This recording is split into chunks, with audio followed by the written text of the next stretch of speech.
عالم خلق کا ایک بڑا کمال ہے یا ایک بہت بڑا کام ہے، ایک بڑا نظام ہے اس میں اللہ تبارک و تعالیٰ کا.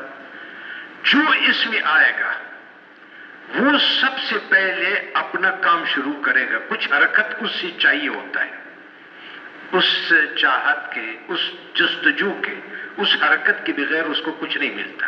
مثال کے طور پہ اسی بچے کو جو رزق مل رہا تھا پیٹ کے ذریعے سے، پہلے اس کو کاٹ دیا جاتا ہے. اب وہ جو پہلا کام شروع کرتا ہے وہ جستجو کی شکل میں وہ رونا شروع کر دیتا ہے. آدم علیہ السلام کو جو اللہ تبارک و تعالیٰ نے اس دنیا میں بھیجا تو اس کا بھی جو پہلا کام سے سٹارٹ لے لیا وہ اتفاق سے رونے سے لیا.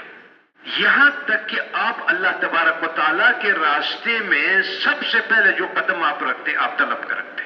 یہاں یہ فرمایا کہ لیس للانسان الا ما سعی، نہیں ہے انسان کے لیے اتنا ہی ہے جتنا اس نے کوشش کی اور جستجو کی. تو یہ جو بات ہم کر رہے ہیں قرآن مجید کا یا سورہ فاتحہ کا یا تفسیر کا یا یہ ہے، ہم بہت سارے بندوبست کر لیتے ہیں. جب ہمارے پاس کوئی بیٹھتا ہے نا، یہ میری زندگی کا تجربہ ہے. میں نے اپنے جو قطب عالم کی محفل میں میں بیٹھتا تھا اور سیکھتے ہم لوگ وہاں پر بھی طلب کا اور ساتھ ساتھ میں کوشش کا تھوڑا عمل دخل ہے.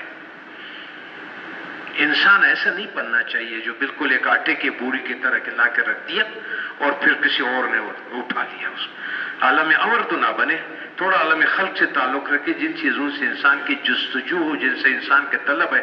اب مثال کے طور پہ میں یہ دیکھا کہ ہم لوگ مثال 8:30 بجے ہم یہاں داخل ہوتے.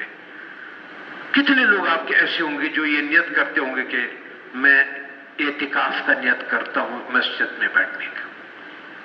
جب آپ مسجد میں داخل ہو جاتے ہیں تو یہ تو آپ یہ دعا پڑھ لیتے ہیں کہ اللہم افتح لی ابواب رحمتک کا جو بھی ہے، یہ تو ایک دعا ہو گئی جو آپ نے طلب کر لیا.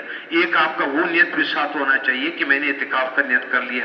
ابھی اگر ہم 11 بجے اٹھیں گے تو جتنا ہمارا ٹائم اس میں گزرے گا، وہ جو ہم نے اس کے لیے کوشش کی اور وہ طلب کیا تھا وہ ہمارا ثواب میں ہوگا. یہاں تک کہ میں نے کل آپ سے کہا کہ محبت اور عشق کے راستے کا جو پہلا بنیاد وہ باتیں جو شروع ہوئی ہے وہ حضرت ابراہیم علیہ السلام سے شروع ہوئی ہے. حضرت ابراہیم علیہ السلام نے بھی کہا یہ بت نہیں ہے، یہ کیا کرتا ہے. توڑنا پڑ گیا اس بتوں کو، نام آ گیا کہ حضرت ابراہیم علیہ السلام نے یہ کام کیا ہے.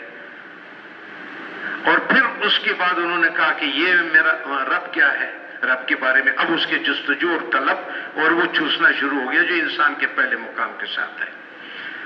تو تھوڑا سا انسان اپنے اندر جب طلب پیدا کرتا ہے تو جو محفل روحانی اور درسی ہوتا ہے، بالخصوص قرآن مجید کا، مثنوی کا اور بخاری شریف کا، یہ میں نے دیکھا ہے کہ جس طرح کا بیٹھا ہوا طالب اور جستجو والا ہوتا ہے اس میں اس علوم کا کشش اور اس علوم کے وسعت اور اس کے فیوزات اور برکات میں اضافہ ہو جاتا ہے. اگر ہم اس طرح بیٹھے ہوئے ہو کہ جیسے جبرن بیٹھے ہوئے ہو یا تھوڑا سا اس میں سختی ہو، تو وہ جو استاد ہوتا ہے یا جو پڑھانے والا ہوتا ہے یا اس میں سے اپنی چیزوں کو منتقل کرنا چاہتا ہے، آگے سے وہ دروازہ بند ہو جاتا ہے. کیونکہ وہ بچہ اگر اس لیے مولانا نے فرمایا کہ این سخن شیر است در پستان جان، یہ باتیں جو ہے روح کے پستان میں ایک دودھ ہے. یہ فیوزات و برکات جو ہے یہ روح کے پستان میں ہے. جیسے ماں کے پستان میں دودھ ہوتا ہے، اسی طرح سے روح کے پستان میں برکات، علوم، فیوزات، مشاہدات، بہت ساری چیزیں ہیں.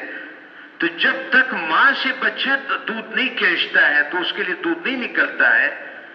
تو فرمایا ان سخن شیر است در پستان جان، بے کشندہ خود نمی گردد روان. بغیر کھینچنے والے کے دودھ ایسا نہیں ہوتا کہ خود ہو جائے، اس کو بچے تک کھینچنا پڑے گا اس کو.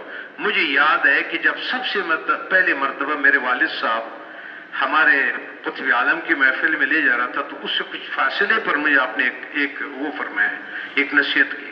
انہوں نے کہا بیٹا بات سنو، آپ نے کبھی ڈھول والے کو دیکھا ہے کہ خود آ کر کے کسی کے گھر میں گھس جائے اور ڈھول بجانا شروع کر دے؟ یہ گانے والوں کو آپ نے دیکھا ہے کہ کبھی خود آ کر کے لوگوں کے گھر میں گھس جائے کہ محفل لگا دے کہ میں گانا گاتا ہوں؟ میں نے کہا نہیں. بولا شادی ہو، موقع ہو، جس طرح بھی ہو، اس کو بلانا پڑتا ہے، ٹائم لینا پڑتا ہے، اس کا معاوضہ دینا پڑتا ہے، اور اس کا سارا ترتیبات کر کے پھر وہ آ کر کے اس کے ساتھ وہ دوسرا بجانے والا بھی ہوتا ہے اور وہ ڈھول بجانے بھی ہو جاتا ہے.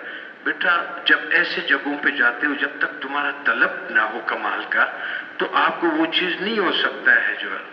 اس لیے مولانا نے فرمایا دوسرے شعر میں جو اس میں فرمایا، ان سخن شیر است در پستان جان، بے کشندہ خوش نمی گردد روان. ایسے بغیر اس کے کھینچنے والے کے خود بخود بہتا نہیں ہے. یہ ایک مسئلہ. دوسرے شعر میں مولانا فرماتے ہیں کہ تانگریت ابر کئی خندت چمن،